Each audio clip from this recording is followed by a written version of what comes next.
নিঃশ্বাস নিতে পারছি না, চারপাশ থেকে কেমন যেন একটা শব্দ আসছে। ওরা আমাকে তাড়া করছে,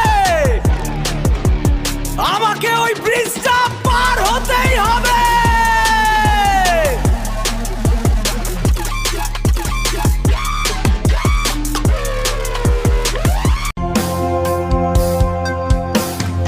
বিকল্প পথের ভেতরে এই চায়ের দোকানটা কোত্থেকে এলো?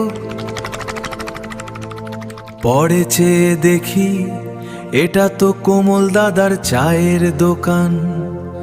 আর এই কঙ্কালগুলো ওরা বসে চা খাচ্ছে, এটা কি স্বপ্ন না বাস্তব?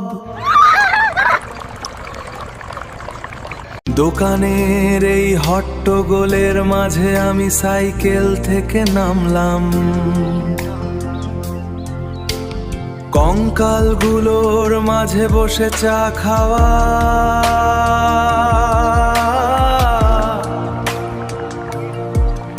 জীবনের সবচেয়ে অদ্ভুত মুহূর্ত।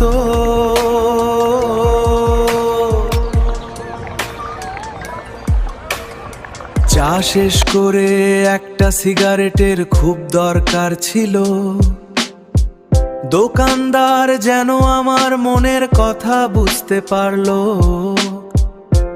প্রথম টানেই শরীরের সব ক্লান্তি যেন ধুলোর মতো উড়ে গেল। আহা শান্তি।